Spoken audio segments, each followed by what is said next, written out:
Right. Hello, everyone out there, and welcome to another episode of our community content, a webinar series focusing on board games. Hi, how y'all doing out there? Yes. So we got a wonderful treat for everybody today, and we'll kind of just dive right in, James, right?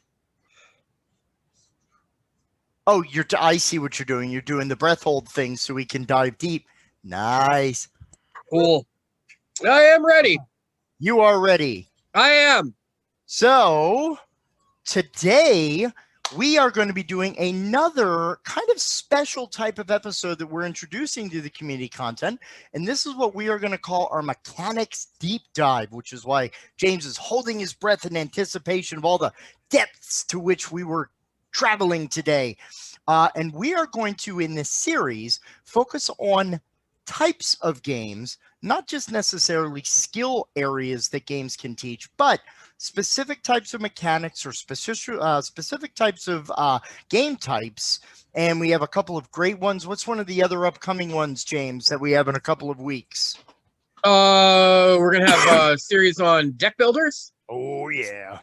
And I kind of consider it under this, although I guess maybe it's not. But Valentine's Day, we're also doing couples gaming. So yeah. Yeah. So that's going to be a whole lot of fun where you get to meet the crazy ladies that managed to get linked up with us for sharing of life. So, all right. So to take us today on our deep dive as we go through, go ahead and introduce yourself to the fine folks, James. Get your tanks on, people. My name is James Kirk. I'm a therapeutic game master with the Bodhana group now for over 3 years. Gaming for 36 years. I've been writing for most of them and making my own games. Gloomhaven is life. That's not hyperbole. That's true. If you don't know what Gloomhaven is, just look up Gloomhaven. We don't have time. Not today. We talk about it quite a bit. Yeah, maybe in a later webinar where we'll break down heavy games. But yeah, that's me. I'm here to talk about stuff and things with Jack. And I am your guide in the world of Dungeons and Dragons. No, I'm Jack Birkenstock. I'm the executive director and one of the founders of the Bodhana Group. I have a master's in human services from Lincoln University in 2008. I'm a therapeutic GM. I've had 24 years in the human services field, and I've been a gamer since 12. So I've been playing for about 36 years as well. So once again, James and I are simpatico. Yep. Now, you may ask, what's a Bodhana? Well, we're a 501c3 non-service nonprofit organization that operates in York, Pennsylvania, and we use all manner of tabletop gaming, whether board or RPG, for education, skill building, and therapy. So we offer board game programs, therapeutic role-playing groups. We have consultation and training, resource development, which includes at this point, we are developing our own role-playing game and hopefully some board games for in the future. We also design wonderful webinar content. It's what you am watching right now. And every year in October, we provide our Save Against Fear convention, which is a standard convention, but we talk all about the benefits that gaming has, and we have board games, role-playing games, and a whole host of fun over the weekend. And we are also the authors of Wizards, Warriors, and Wellness. It's a book available on Drive-Thru RPG, talking about therapeutic use of role-playing with an upcoming volume about board games. So that is what we do, and let's dive into what it is we're here to talk about. So border card games that involve mechanics where you have a secret agenda or hidden information that must be inferred or guessed to win. Secret agent type stuff. There's Social a man deduction who game. leads a life of danger. Oh, sorry. Yes, social deduction.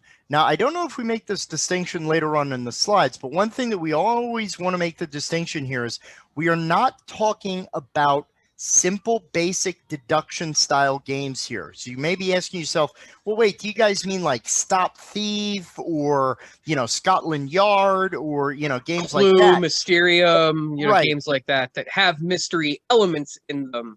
Correct. And there's a lot of deduction in there, but not necessarily social deduction. So we're going to kind of, again, deep dive on the mechanic here, talk a little bit about what exactly do we mean. So in general, we're here in this webinar to discuss that all kinds of game mechanics that we talk about in this webinar series. Because remember, our whole goal with this series is we want to teach and talk to you, the folks out there in the community, the gamer community, whether you be family, parents, educators, therapists, whatever. We want you to be Maybe aware. you're not in the gaming community, but you're looking for a community. Yes, we're also talking to you. We are. Yes, you in the back with your hand raised. We'll get to you in a moment. Yeah, you. We love discussing how board gaming and it's very specifically modern board gaming has at its heart a natural ability to be able to teach valuable skills and help develop valuable skills. And social deduction is the area we're going to be focusing on. So we're going to talk about what that involves and what exactly is going on when you're playing one of these types of games, and what skills can a teacher develop during play. One of the reasons we have the name Bodhana is because it's leading to an awakening or an understanding. So by playing social deduction games, as one of the mechanics we focus on, you're going to be learning a lot of valuable skills and doing a lot of great brain development. And we're going to talk in more detail. So, core social deduction types. These are things that, these are aspects of a social deduction game. There's usually several of them. There's not just one, but a combination of them. So, hidden roles, hidden goals. Because if you don't have no roles, then you don't have no goals. These are things that are assigned to players, usually in the beginning of the game, and are kept secret. They're the things people are trying to figure out. Bluffing. These games will teach you how to lie to your friends with a straight face in the confines of gaming. Yes, very important. Let's make this very clear. Yes. We are not using social deduction games to teach people to be dishonest. It is an inherent mechanic of the game that you attempt to deceive or bluff your way through with the goal of winning. It is not meant to then say, now use these skills on your teacher on Monday when she asks where your assignment is. Don't just tell her you were playing these games with me all weekend. Figure out something else. Yeah, dogs don't really eat your homework, so don't try that one either. I mean, just as a real brief mention to jump in on you here, James, the whole idea of hidden roles and hidden goals, this is not something that is exclusive necessarily to social deduction games, because you may play, a lot of games where you have like, if you're playing something like Castles of Mad King Ludwig, you have hidden goals like, if I get this certain action done during play, or if I meet this certain condition, I gain points. Hidden goals, yes. But with this, as we're going to find, is like a full-blown agenda that then interrupts and interferes with the other players, which is something that makes it kind of special and unique for this style of game, which is, as James said, where the bluffing comes in. Just so you know. There's also, there's also games that have elements of even social deduction games, but are not considered social deduction games, like Dead of Winter, or even the DC deck builder Suicide Squad. Yeah. Had hidden goals that could be of detriment to the other people at the table, depending on how you were playing the game. So there are games that will introduce into a cooperative style game, okay, here's some secret things, and one of you may or may not be working against the rest of the table. So in that way, they can reflect certain aspects of social deductive games. But it's really the combination of hidden roles and goals, bluffing, using deductive reasoning, but using it to interpret and understand the context of the verbal and nonverbal communication that people are giving at the table. Deductive games, you get your stimulus and you get your information from the things that the game provides during the course of play. For the most part, it's a generalization, doesn't always occur that way, but you get all of your stimulus from the game itself. Social deductive games, you get all of your stimulus and context from the people playing the game. Yes. The game itself just gives you the framework and the rules on how to play and to guide the gameplay. The actual deductive reasoning has to be used on the players and their actions during the game, which separates it from games that are deductive, such as a clue or a mysterium, Right. where you have to deduce clues, but you don't have to figure out what each person at the table is doing, what their motivations are, and who they're working with. Yeah, and as we said, a lot of these mechanics, they can be found in nearly all games to some degree, right? But as we're going to give you some examples towards the end of the training, like we typically do, when we talk about board games, we'll give you some different options. We're going to talk a little bit about those games and kind of what makes them unique, and we're going to reflect back on a lot of what goes on. But within these games, there's kind of some basic understandings or a basic conceit to how social deduction games work. Yeah. So as James said earlier on, players have defined roles or characters that they're going to be playing. It could be as simple as just, hey, you're this person or this role, or it could be you have a fleshed out backstory or like, an agenda that comes along with you. It's that aspect of one of those roles or characters being what they would title the traitor, and some games, as we are going to discover, have more than one traitor or may have different forms of traitors. Maybe even those two traitors don't know each other or don't know the goals of them. So sometimes people win independently, sometimes they win as a team. But one of the big hallmarks of these is that having that traitor and having to root out the traitor, as it were. That's the core mechanic. Like James said in the slide before, if you're talking about the game driving the action by the mechanics and like what you're building, like in Dead of Winter, the game is all about trying to make your settlement survive. In a social deduction game, your whole goal, the winning or losing of the game, is somewhat dependent on rooting out that traitor or the traitor surviving until the end and not being rooted out, as it were. Yeah, and it I mean, we call it a traitor mechanic because they're, in my mind, it always goes back to the game Betrayal at House on the Hill. Because eventually somebody becomes the traitor in the group and has like a different goal that changes part of the way through.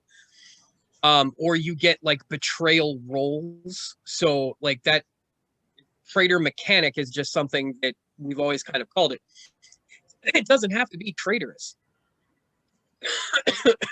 Yeah. Right? Like the main thing that I think I want to hammer home with the difference between these types of games and why these games are social deduction games is because for social deduction games, there is no option to play without that. Some of these other games, like again, bringing up Dead of Winter, Yep. Dead of Winter, you can completely play just as a cooperative experience and have it be just as impactful, just as heavy, just as emotionally like charged, as if you were doing the hidden roles part of the game. The hidden roles part of the game is voluntary if you want to play it in that fashion. So with social deduction games completely revolve around this mechanic, and without it, it falls apart. Yeah. So that's kind of what roots them out. One of the things that's really necessary, and I'm going to talk on this next one for a second, player agency and basically investment in the game.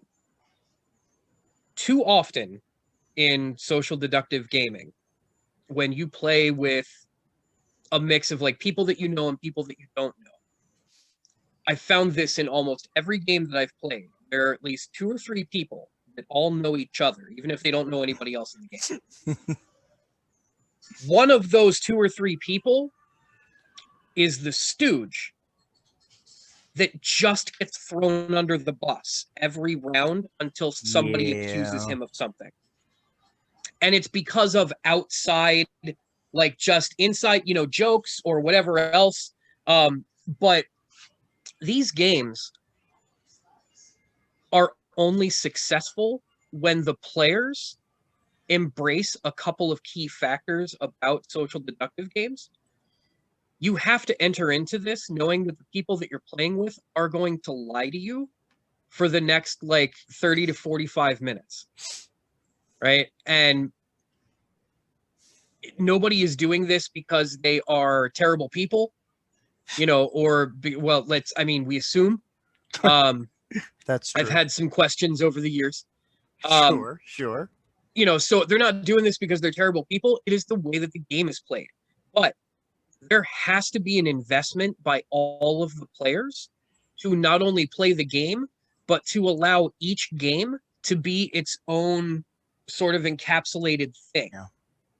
If I was the trader the previous game and I got away with it, the next game, everybody's coming for me. Yeah. It's kind of the natural thing. Like, you feel betrayed, right? So that if you play another game right away, the person that got away with it, you're like, no, you just spent this whole time lying. No, we got you now, but now you're one of the good guys. Yeah. You know what I mean? Like, so it kind of ruins the spirit of the game in a way, because you're not then, just allowing for it to happen. And we're going to talk in some slides in the future about ways to kind of overcome, or some considerations that you want to make if you're playing these types of games, or, teaching them. Yeah. And I think at this point, like, the thing that I really just want to drive in is that everybody has to be in. Yeah. At the table. You can't have people that are like halfway in, or I could do it. I've never sat down to play Ultimate Werewolf and been like, I guess. You're either going to play and be excited about playing, or you're not. Because if you're not into it, it is definitely going to come out. Yeah, absolutely. And you have to accept that you are playing a role. And that's everybody. It's not just, me talking to one person in particular. Like, everybody that plays these games buy into the game. Yeah. Well, it increases the fun for everyone, and a lot of the fun, and also, as we're going to find out, a lot of the learning and a lot of the skill building within this framework of this type of game is noticing the clues that you're going to use to root out the traitor. So a lot of that is going to depend on, one, first and foremost, the actions that the people take, because sometimes in this game, there, as we're going to find, and we're going to talk in a lot more detail when we go into the detail of what games, the actions players take have certain effects on the game, depending on what it is that you're playing. So you then look upon those actions and go, why did they choose to do this as opposed to this? Or why did they make that choice? Which, further, we can analyze the words that people say. There's a wonderful game show that's on TV right now called The Hustler. And one of the big parts of the game is that they started every time by the host saying, "Are you the hustler?" And of course, everybody's like, "Nah, I'm not the hustler." But the more you watch something like this, you kind of go, "I definitely am not the hustler," versus, "Nah, it's not me.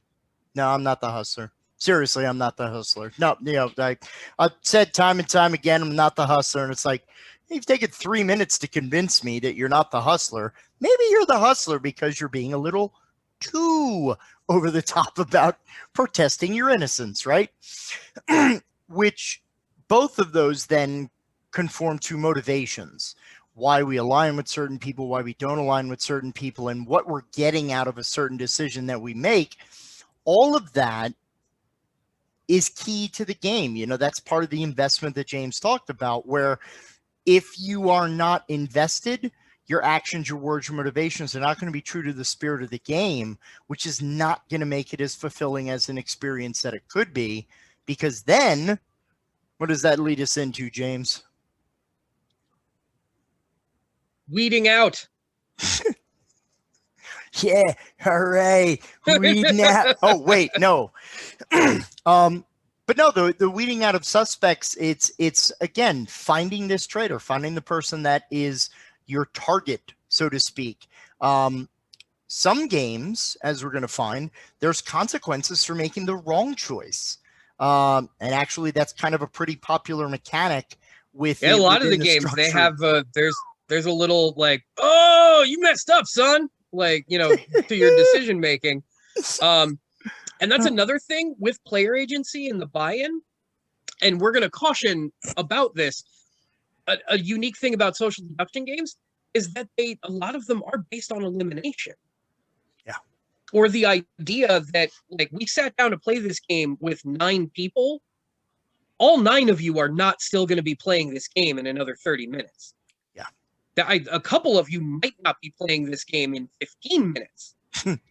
You know, but being invested, meaning like not only do you buy into the game, but you buy into the idea that you could be eliminated, which can help fuel that immersion in the game because nobody wants to stop playing, right? So maybe I should pay attention if I would like to convince other people I'm not the bad guy today.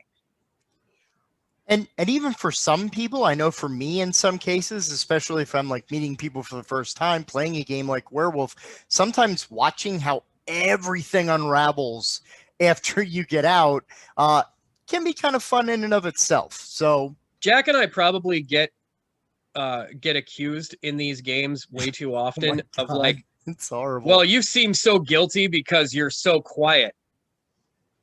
I think it's why Jack and I stopped sitting next to each other when we played these games, because we both played them the same. We just watched for a little while and like started to pick up on actions and motivations of the other players. You don't do that unless you're paying attention.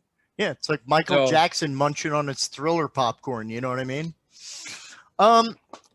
So again, our big focus, and James and I are going to kind of take these like, you know, piece by piece. So social deduction games can build skills. So the first one is social deduction. This is a very core brain mechanic here where we talk about taking information from our social environment and using that to deduce information about a situation.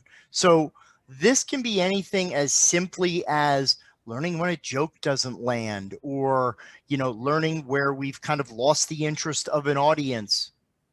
Wake up. No, you people in the back. No, we're talking to you. Seriously. Oh, come on. I didn't notice. I didn't pick up on my social deduction cues. But social deduction is listening to verbal tone. It's listening to, you know, the timbre, the rise and fall in someone's voice. It's looking at, you know, the way that people make or break eye contact. It's looking at and examining like different words that a person uses. These are very important social interaction skills that the game can help us practice. Because remember, one of the big things that we say a lot during these webinars is whether it's real or a simulation, you know, and here's an old school reference. Your brain does not know if it's live or Memorex. Your brain is pretty much working the same areas in a fictional context or in a recreational setting as it would in a real world example. So if you're using that area of the brain, even in a game, it still is exercising those muscles. It's still stimulating those core processes in the brain. Wait, hold on, Jack. Are you saying that by playing these games, I could actually get a job interrogating people? No, I didn't say that at all. Oh. You would maybe learn aspects of how to interrogate a person. Wouldn't recommend it. Well, I mean, it could be interrogation from a certain perspective. Like trying to get a better price for this muffler. Could maybe.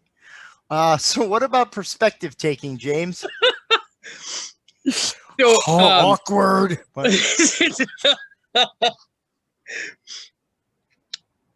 Perspective. This is trying to not only understand your read on a situation, but understanding other people's perspective on things, understanding where they are coming from. If you are trying to identify who is against you at the table, it is equally as valuable to figure out who isn't. Yeah. Right? So trying to find common ground in a game where nobody wants to reveal what they're doing. So even friends don't know who they are.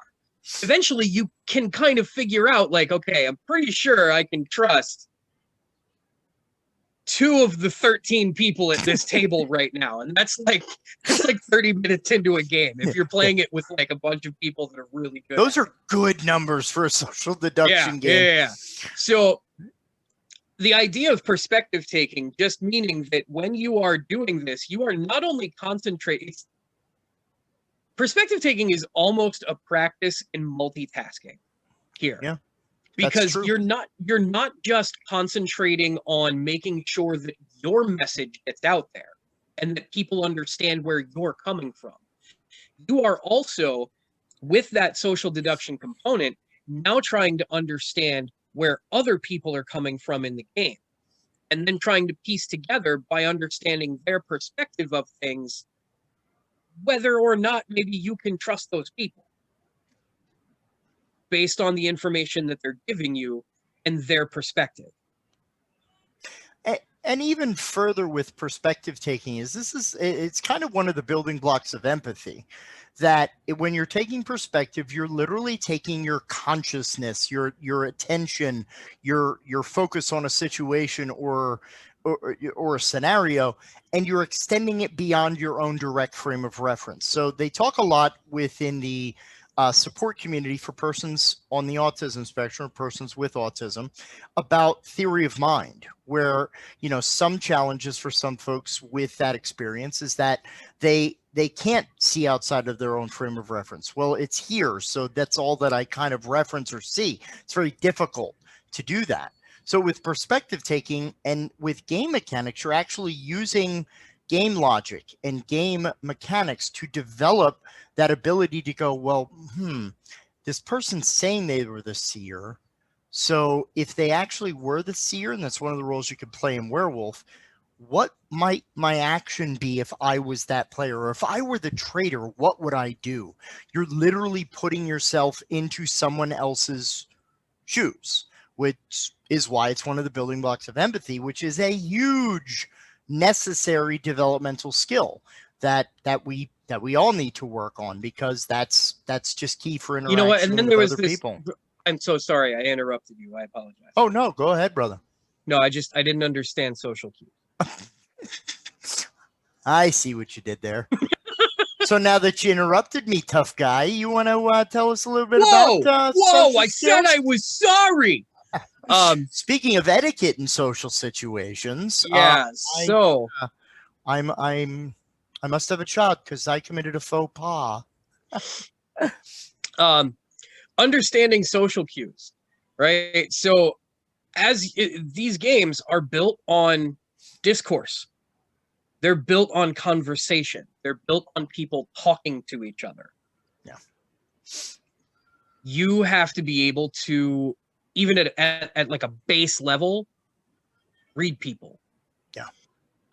There are, I will say, with some of the examples of folks that are on the spectrum, it would seem like social deduction games are a great way to build that. Yes. However, there has to be a foundation there. So if you do have folks that have no understanding of social cues, I would not use social deduction gaming in this instance. Just because they need to, at a base level or at a surface level, be able to read the room and kind of get part of social cues is also figuring out this person is talking to this person like several times now. These two people have shared several, like, you know, like the sideways glances. I wonder what that's about. It's reading the way that people socialize and trying to take inferences from just the way that things are initiated or the way that things are carried during conversation. So if somebody doesn't have a foundation for that, they are not going to be successful with these games. They will get frustrated with it. Yeah, and it's also, I mean, think about the way, and when we talk about certain games like Spyfall, for example, you know, there are certain of these games that has some nuance to it, where you're kind of speaking in code, if you will, you know, and we even see that, you know, in Werewolf and such.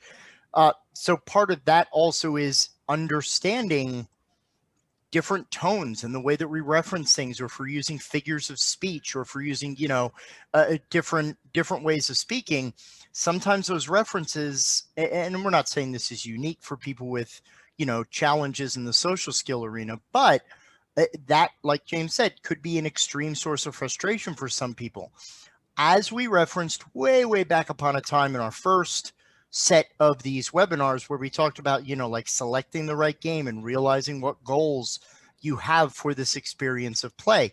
Know your players, and if you're using these therapeutically or with intent to build skills, know your audience. Know some of these. This is why we bring up some of these challenges that games might bring, because this is not a fix it all kind of situation. Board games will not automatically fix what ails you.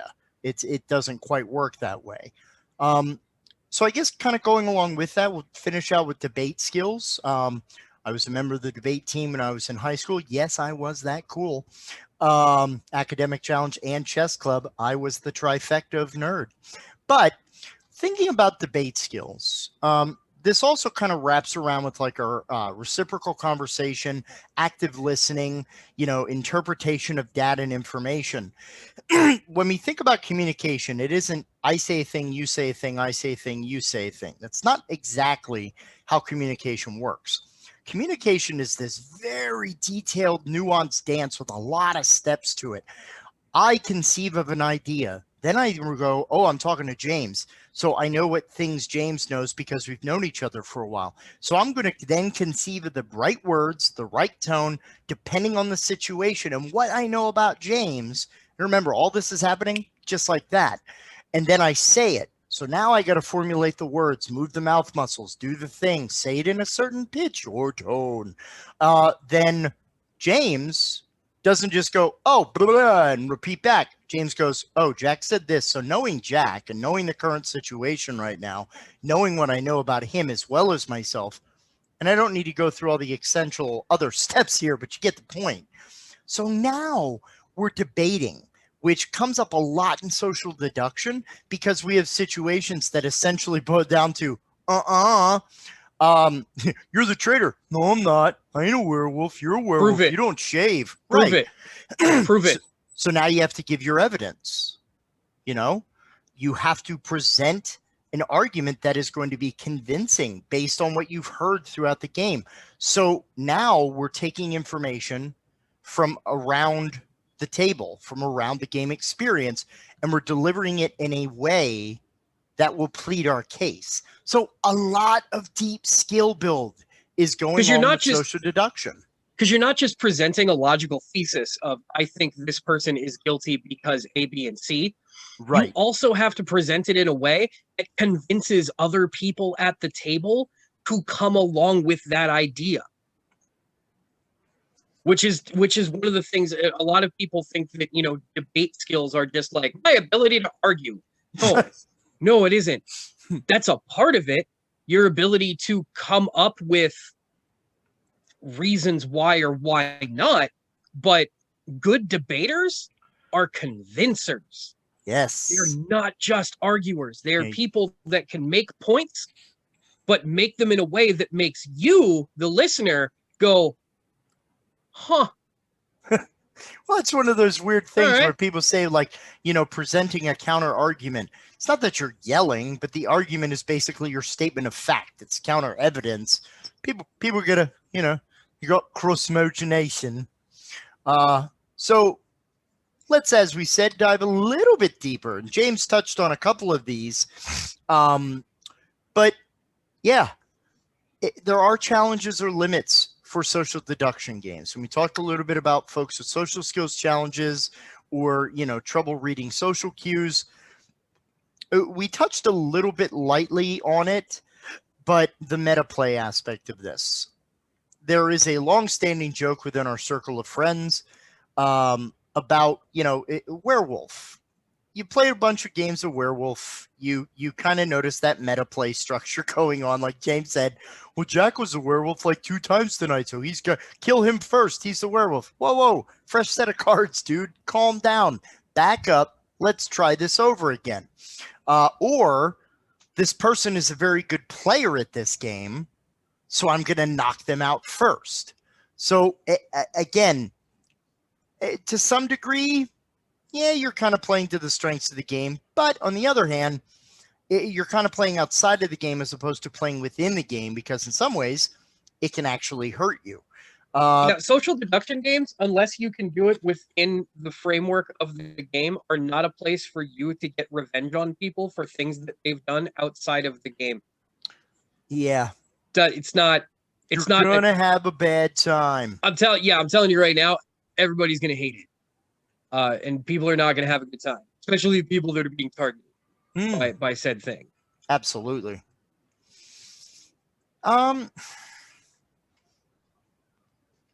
of the other aspects of a lot of social deduction games, not all of them, because there are always exceptions to every rule, but in a lot of these games where the whole goal is to root out the traitor or to ask questions or whatever, there's a light rule structure to it. And part of that is because a lot of this play is, for the most part, dramatics. You know, it's the way that you're portraying this, or the way that you're asking the question, or the language that you're using. So as far as like when someone say, well, how do I play a villager in Werewolf? I don't know. There are people that dress up in character and they speak in voice like it's, you know, some bizarre colonial Williamsburg village or something. There are people that play the game and they try to make themselves sound like Amish farmers. Yeah. I've heard rumor. Who do we know that does that, James? I have no idea. That would be me trying to take the heat off of other players and be the first person killed in the game. We'll get to that in a sec. But that light rule structure, and this is something that's not just for social deduction games, but there are a lot of folks who prefer quote unquote Euro style games, or games that are very heavily mechanics driven. Social deduction, not necessarily those folks, because a lot of this, it's not really tied to a tight rule structure. It's not even really tied to chance. There are some games that are. animals. We're going to give you some examples that have some pretty heavy rule structures, but there are just as many social deduction games that just have, okay, here's your rules, here's your thing, this is what's going on. Now talk. Well, this one time I went on vacation and I went down south and I was in Outer Banks, and we really had about the game. We have to figure out who the traitors are. We have to figure out who the werewolves are. So this one time I was on vacation in Outer Banks and we played Werewolf. No, sorry. Clicking. I don't mean, and then we gelled. Not what we're talking about here. It's kind of related to the meta play thing, but clicking is, if you have certain groups of people who play together, those folks can kind of band together during the aspect of play. And I will say that be wary of that if you are using this game for therapeutic function, because yes, sometimes you will have an experience where you don't win or you get knocked out of the game or something of that sort. But the whole experience of like ganging up on people, I mean, again, it's a foregone conclusion that you shouldn't have that type of energy, or at least you should try not to have that kind of energy in any kind of group work that you're doing. But it's a very natural happenstance. Some games, you're automatically aligned. So it's kind of like, well, wait a minute, isn't the game kind of encouraging clicking? Not exactly what we're talking about here. Aligning with the members of your team in that game is a little different than we're the cool kids, we're going to block out the other kids who ain't so cool. Okay? Also, could be argued that as you whittle people down in the game, eventually it does feel like you're ganging up on certain people. Especially if the same person over, a number of rounds maybe doesn't get eliminated, but keeps coming under suspicion for something. Right. So there is also a natural byproduct of these games that it can feel like somebody's getting ganged up on. Which could be interesting for empathy and perspective taking as well. So again, sometimes it's not necessarily the what, but the why and how you feel about what happens specifically within skill building and board games. So Tips for successful use. This is a great. Why don't you go ahead and lead us off on this one, James? So everybody has to understand this type of game, right? There has to be. We break down like session zeros for RPGs and things like that. But I think that a couple of, hey, before we start the game, like we're gonna be doing some stuff, and there's probably gonna be things that are said at the table tonight in the spirit of the game. Nobody is carrying any of this away from them because we are all trying to have fun, and this is the way we've decided to have fun. If this is not your brand of fun, totally get it. Yeah. Don't play this, right? Don't take personal offense.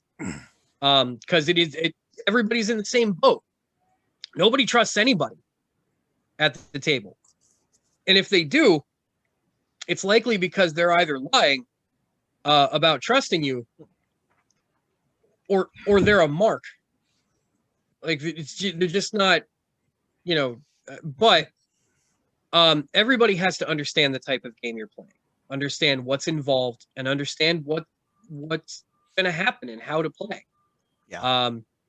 If there's a game that has a heavier rule structure that guides, like, these are the actions on a turn and things like that, cool. A lot of it is just like teaching a board game and adding these social elements into it. Right.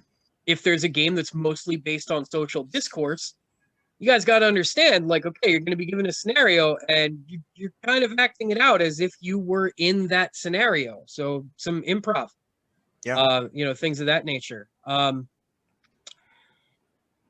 You definitely, like, comes along with understanding the type of game. You have to talk about the presence of lying and deception. These games are bluffing games. All the way back to poker. Yeah. Poker is a fantastic social deduction game. If you think you're playing poker because you're playing the cards, you're not playing poker. You don't play the cards. The cards are there. The cards happen. They drive the game. They're the mechanic. They're not what makes you good at poker at all. Sunglasses are what makes you good at poker. Yeah, that's true. That is.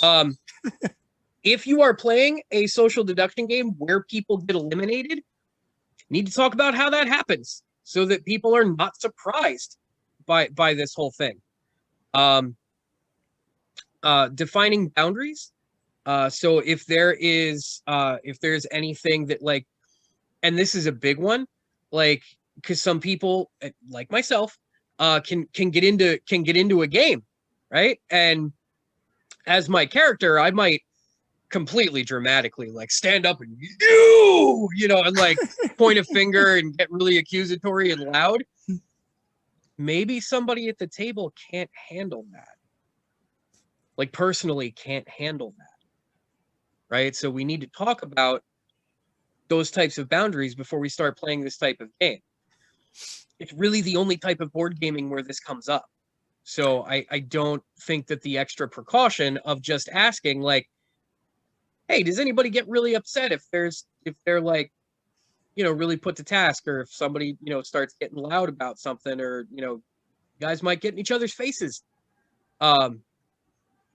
Yeah, and as long as it's within the stricture of the game, that's okay, because this is stress management. This is responding to heightened crisis situations, things like that.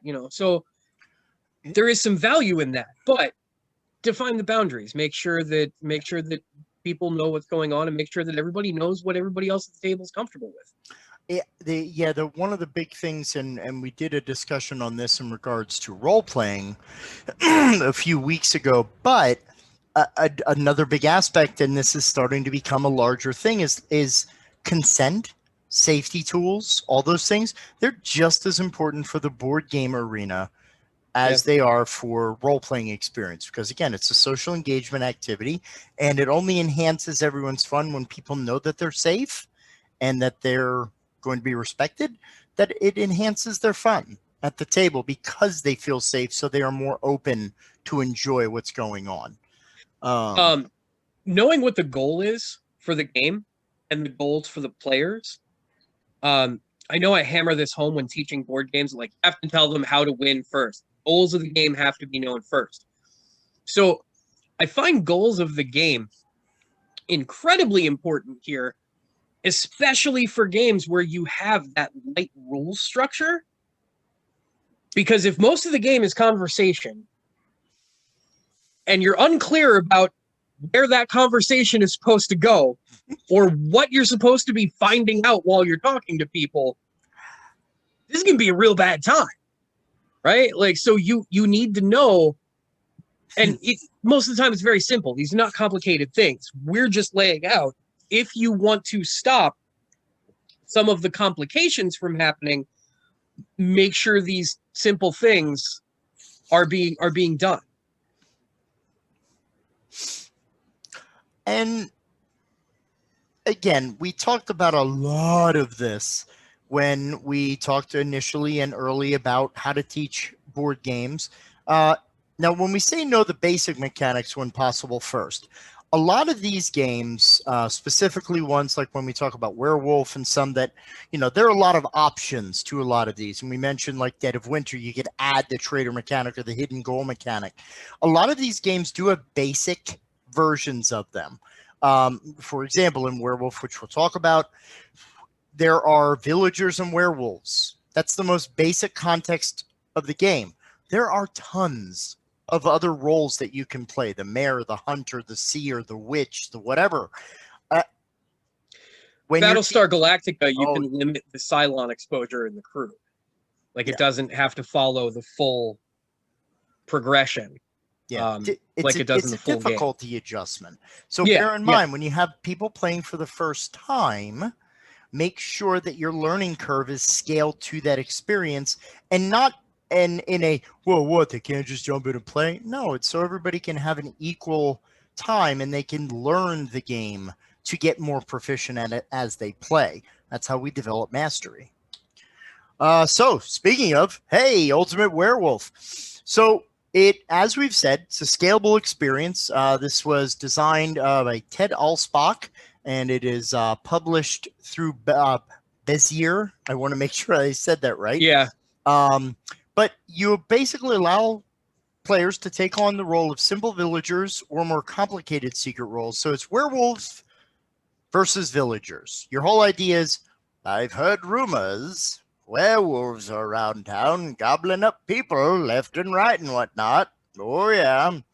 The players are villagers that are scared because there are those among them that are these terrible, horrifying creatures that are eating things. And as the game progresses, if you don't root out who the werewolves are, more people gonna get et. And that's your win or lose condition. If you root out the werewolves, and the number of werewolves will depend pretty heavily on the number of players that you have around the table. So it's kind of fair and balanced. And the game actually does do a very good job at guiding you through how to create good balanced scenarios. That's one of the things I'll definitely give up for Ultimate Werewolf. There are a ton of special editions. There's different versions of Werewolf that are out there that have, different roles going through them. One of the unique things about this is the game is presided over by a game master who takes the role of kind of a narrator. So the sample frame of the game is you have daytime and you have nighttime. Every night, the werewolves, except for the first night, eat someone. The werewolves, after everybody goes to sleep and kind of puts their head down like, heads up, 7-Up, is the werewolves are allowed to look at each other and silently, again, nonverbal communication, they kind of indicate through just simple nod and agreement who they want to et. And every character that has a special role has a power that could trigger during the day or during night. And the narrator's job is basically to police all of this action and to take care of who's this person and did this person go yet and what order they go, which is also very highly important. So after the nighttime happens and we all wake up in the morning, we find out whether or not someone done got et. Then even more difficult position happens of, okay, who are we going to hang? No joke. That's the game. You hang villagers in an attempt to root out who the werewolf is. Now, if you make the wrong choice... For the record, we do use silver rope. Oh, that for werewolves, of Just in course. case. Well, we don't have a silver bullet now, do we? Yeah. So if you make the wrong choice, you've removed another villager.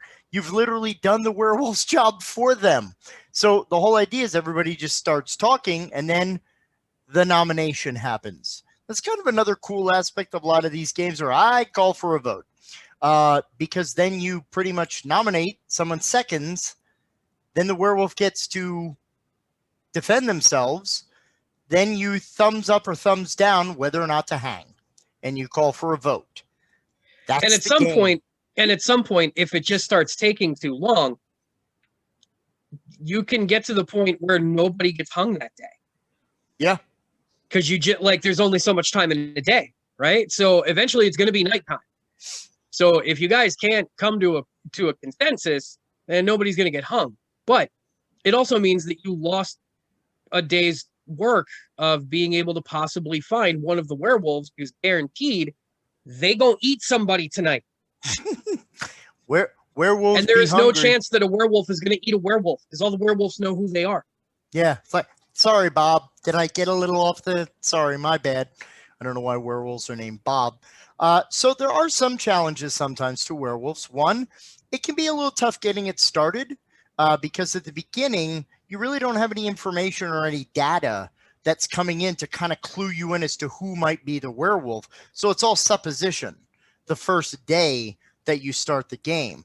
And free-form function of events, sometimes it can be confusing if people aren't into it or if you're a tag-along.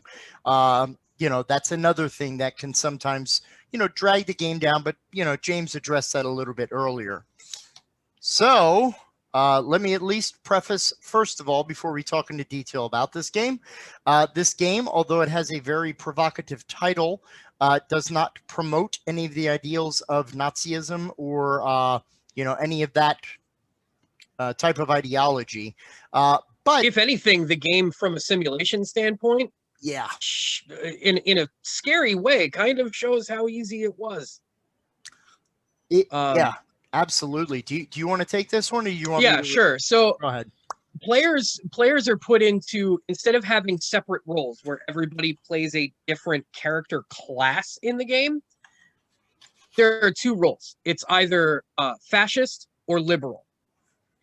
The goal is pushing political agendas through the Reichstag in Germany. So the political agendas, there's a stack of them, and they're all face down. And it's very simple. The agenda either says fascist or liberal on it. So every turn, you start with one person at the table being the president. The president then can pick any person at the table and elect them as their chancellor, basically the second in command. The table then votes ja or nein as to whether or not the chancellor is agreed upon. President always happens. Because the president tag goes around the table clockwise. So the longer you play, like eventually a lot of people, depending on how many you have playing the game, are going to become the president at some point. So the game mechanics are thus. The chancellor gets 3 of those face down agendas, and they say fascist or liberal. The chancellor picks one of those agendas and discards it face down, so nobody can see which one got discarded. Hands the other 2 to the president. The president then has to pick one of those 2 agendas to put into play. There are way more fascist agendas than there are liberal agendas. So there are going to be rounds where the president is going to put a fascist agenda into play. Classic questions that get asked: hey, why did you do that? Did you have a choice? No. Chancellor gave me 2 fascist agendas. I had to put a fascist agenda into play. Why'd you And then only the give chancellor, 2 fascist agendas, Mr. Chancellor? yeah, and then the chancellor's like, well, because I had 3 fascist agendas in my hand. You know, and so like trying to defend themselves, and can you tell if they're lying or not? Yeah. And eventually, as the game goes, what's going to happen is the fascists, just like in Werewolf, the fascists know who the fascists are at the table. No one, including the other fascists, know which of the fascist players is also Hitler. Yeah. Hence the title. So the fascists win by either like all of their agendas fill up, they have all fascist agendas before the liberals can push their agendas through, or you get to a certain point in the game and then Hitler becomes elected the chancellor. And once that happens, if there's enough fascist agendas and Hitler becomes the chancellor, he then rises to power. And thus the fascists win the game. Yeah. So there's a lot of care that has to be taken if, you know, talking these things out. And this is the best, me personally, this is the best social deduction game I play. It really does play quite. I mean, again, don't let the title scare you. I mean, first of all, the Hitler in the game is a dinosaur Hitler. So, you know, it's not like they're deifying or glorifying the actual historical person. Right. But one of the really neat things is, remember we just said about Werewolf that one of the tough things is about how get her started, right? Like how you initiate the game flow.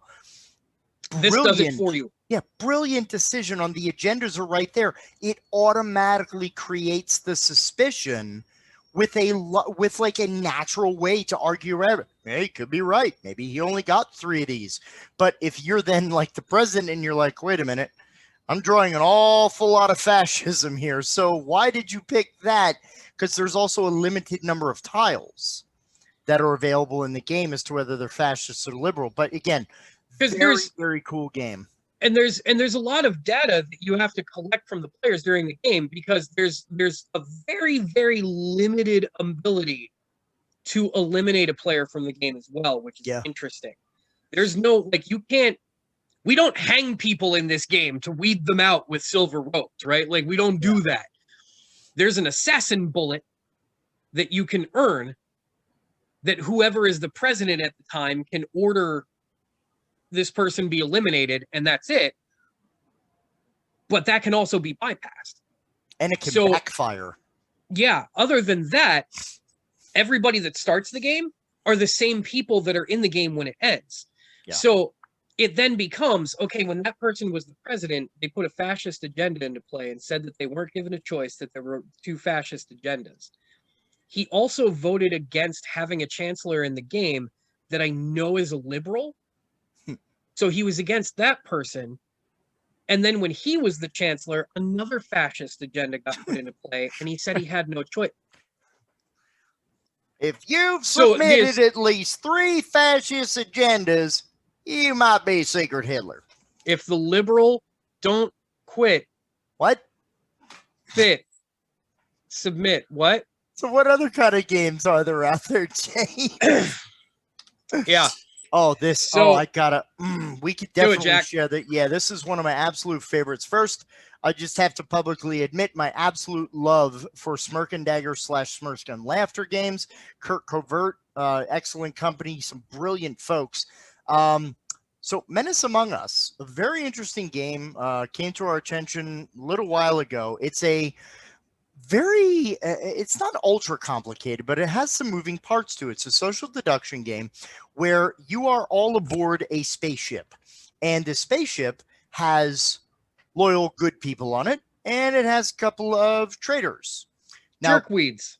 The trick is you not only have hidden agendas, but you have public roles also. So you're like the ship doctor or the ship engineer, you know, natural roles that you would find on a spaceship. So the game starts with you being at very low oxygen, depending on the number of players, and 0 power. Well, your goal is you need to power up your ship to a certain percentage so you can get away without running out of oxygen. And not asphyxiate in the process. Yeah. So here's the cool thing. You have two different types of powers that you can do during your turns. There are above deck actions and below deck actions. Above deck are what are on your character's roll cards. You say, well, as the doctor, I heal someone from their wounds. Cool, that's awesome. But below deck actions are you have a deck that is built combining your roll with whatever secret roll you have. From those two, you shuffle them up together, and these have all kinds of wonderful cards, anything from explosions to repairs to add oxygen. So some good, some bad, kind of some neutral. Yeah. Now, the interesting thing is when you play below deck action, you take a card from your hand and you put it into a secret pile. That pile is face down, and after everybody on the ship combines their cards into this deck, brilliant other thing is it plays up to 8 people, which is also a nice good mark on social deduction games in general. They typically play for larger table sizes. Kind of need it. You take that deck that everybody's contributed to. Now, if not at least half of your table has submitted cards, you have Emma, which is the AI artificial intelligence who has all the cards. Brilliant. Randomly has a deck that's shuffled. That card gets added to your action deck. You then shuffle it and just play the cards at random.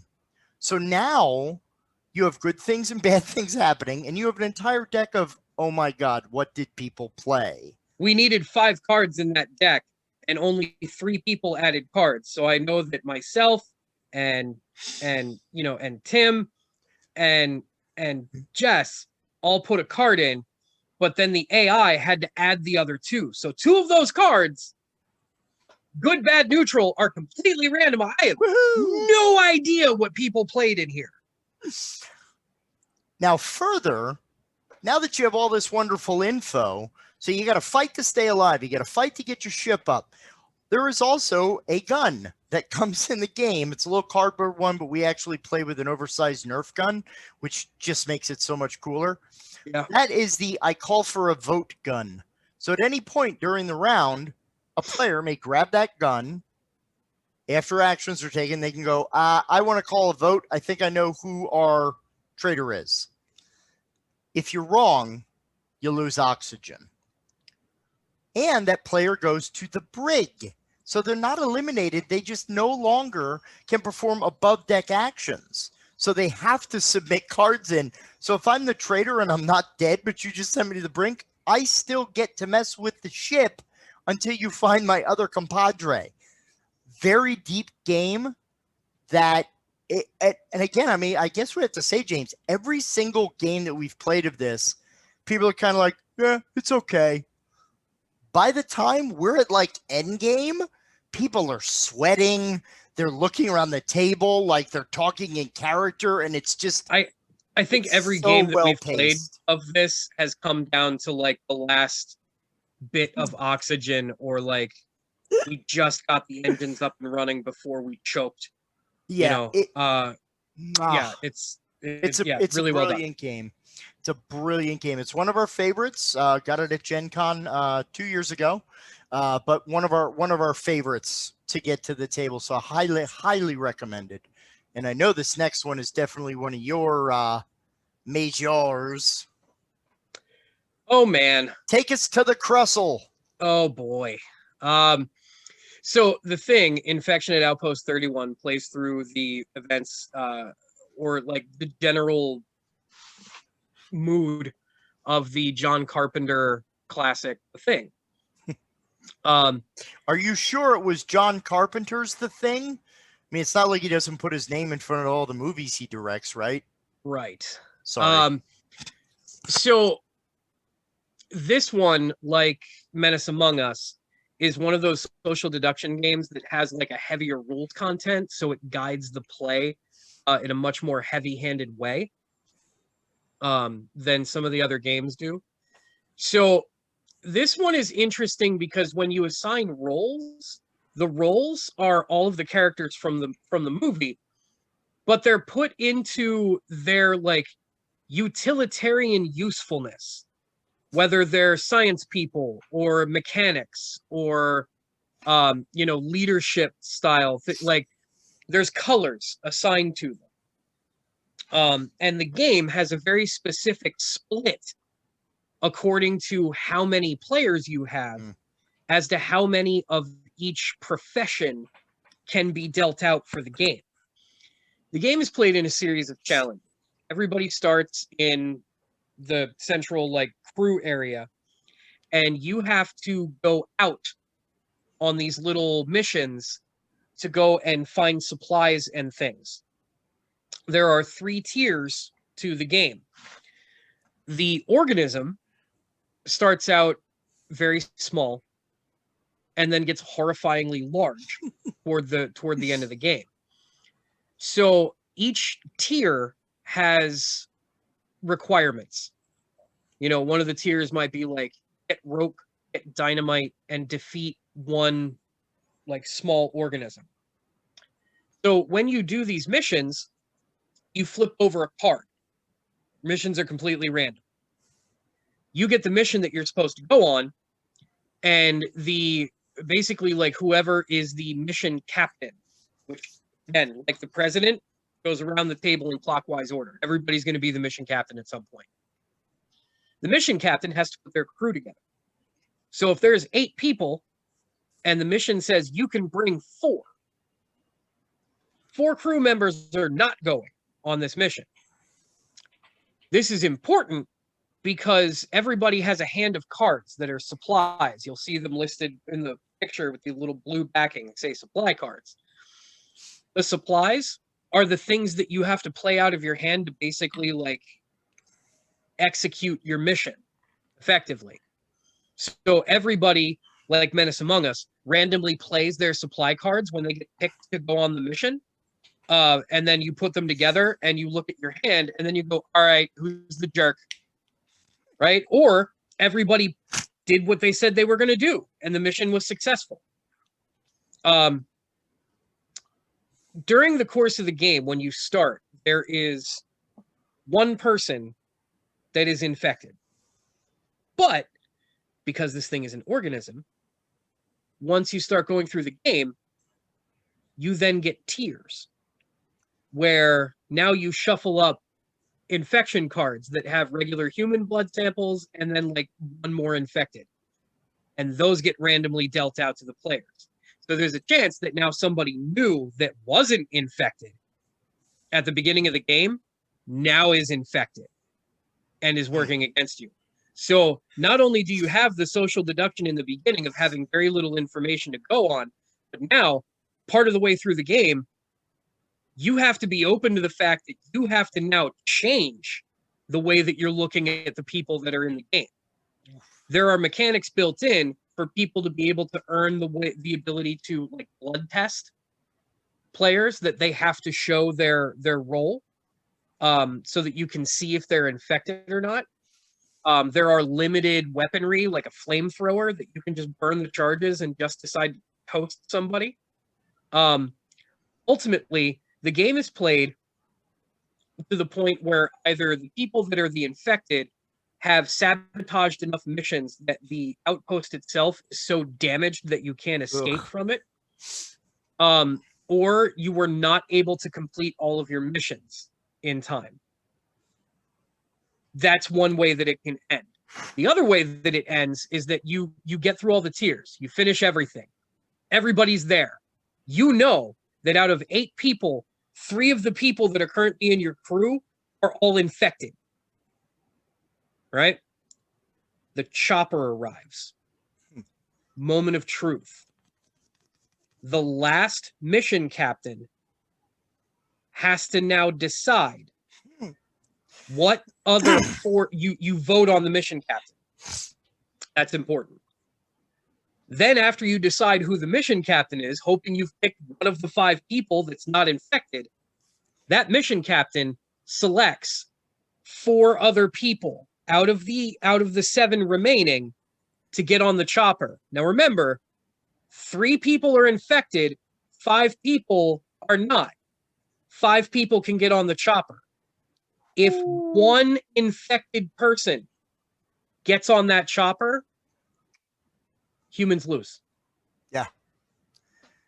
That's rough. It is a non-forgiving game that makes you pay attention the whole time. Oh yeah. And like James had said, I mean, it mixes resource management, it mixes combat in there. So it really adds a lot that you don't traditionally see in a social deduction game. Plus, it's a pretty awesome base off of a licensed property. And one of the interesting things, one of the interesting things is with those professions, when you get a mission and you go out to do these missions, the mission will tell you need 2 mechanics and a science person. So out of the 4 people, I have to take 2 yellow mechanic guys and 1 green science guy. Well, what if I don't trust either of the mechanic guys that are there? Yeah. So what? They're both coming because you need people that can do mechanics. So it's also a way to, it kind of avoids that whole clicking, grouping up kind of a deal as well. Yeah, it divides things really up, nice. And it makes you work with people that you don't necessarily trust. And you have to find creative ways to try to figure out if you can or cannot trust them. Yeah, that game. Dynamic game. Who puts that game out, James? I forget. Oh my God. We're horrible hosts. You go ahead and look that up while I go ahead and look at the next slide. I'm totally going to do that. Next slide, please, D-Day. Oh, it's another one for you to discuss, but I could start to intro. So one of, I would guess kind of one of the predecessors of, not the originator, because obviously, like James said, poker, there's a lot of other games that Hidden Agenda and whatnot, but one of the first games to really do this well, especially in the way of using an IP, was the Battlestar Galactica board game, which is an incredibly hard to find board game right now. But this used survival of the fleet because, of course, you got to survive if you're the Battlestar Galactica fleet, and you're fending off Cylon attacks, managing resources, but people within your crew, much following the IP of the modern or the redo of BSG, not the original 1978 version, much love. But it's another one of those games that really did a great job of portraying the whole idea of, this hidden agenda that also kind of follows throughout the game, right? Did I miss anything on that, James? No, not at all. And this is another thing where, like The Thing,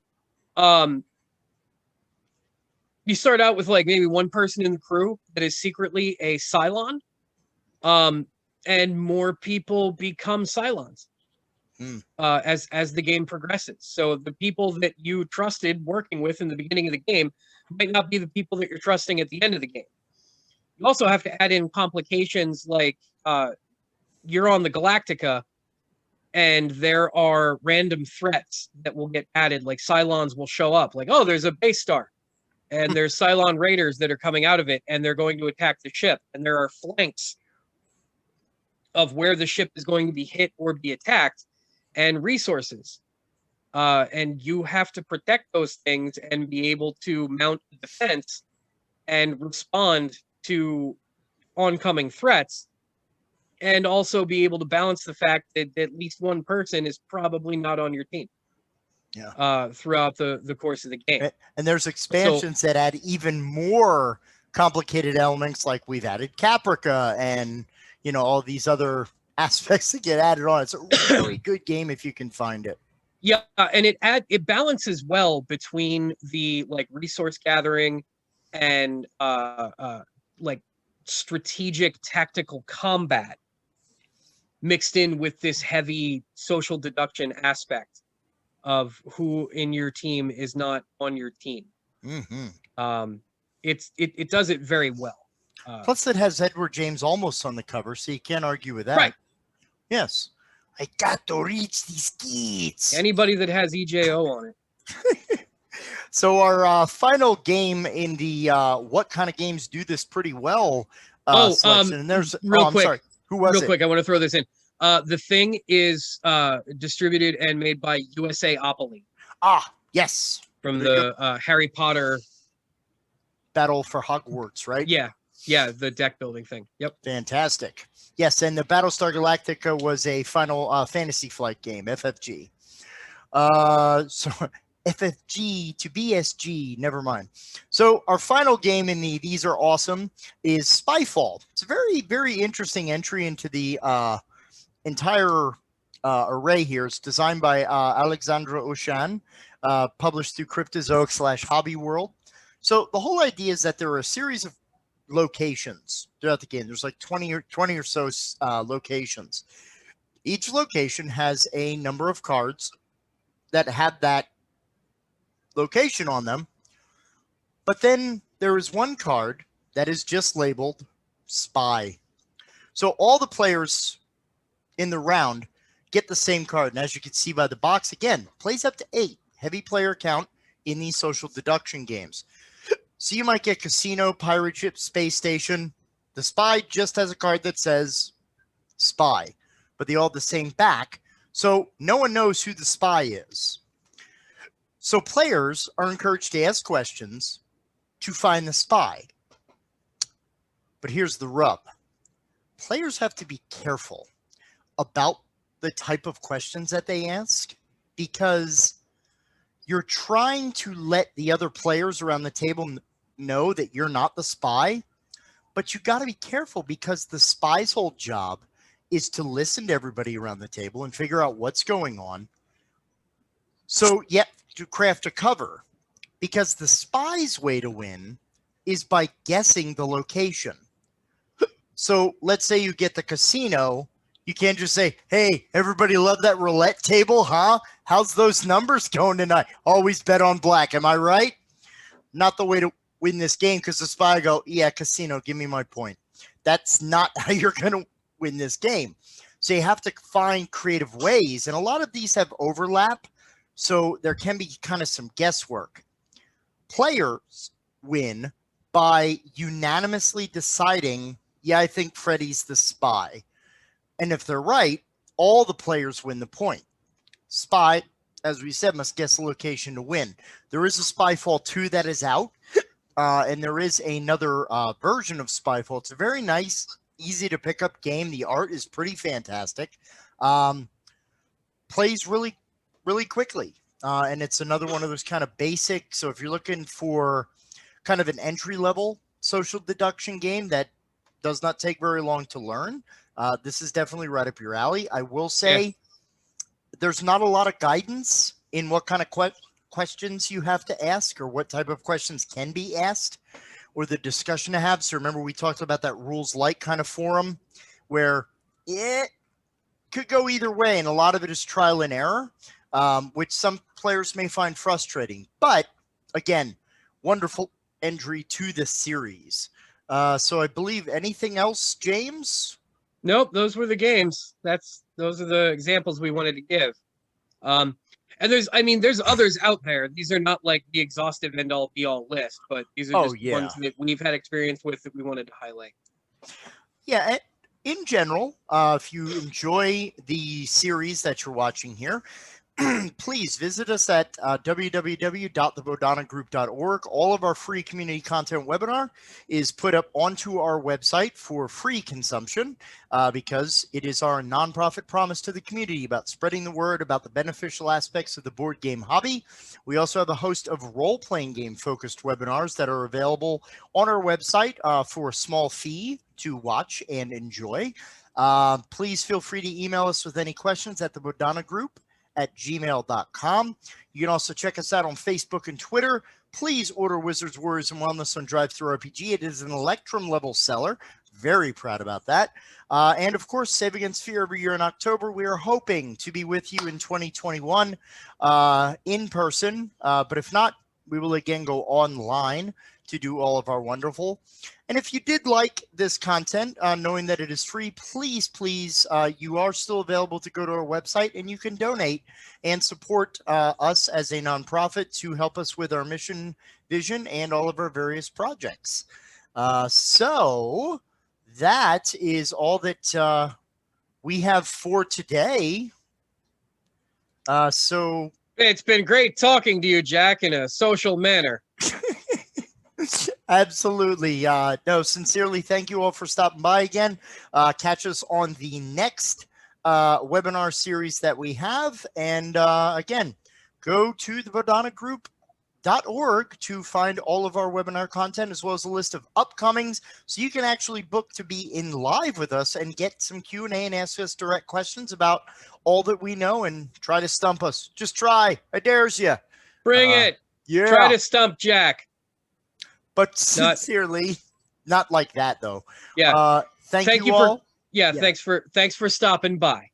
I have deduced that this training has come to an end. It has. So again, I am one of your hosts, Jack Birkenstock. I am the other host, James Kirk. All right, everyone be well. Please take care of yourselves and each other, and we'll see you around a table real soon.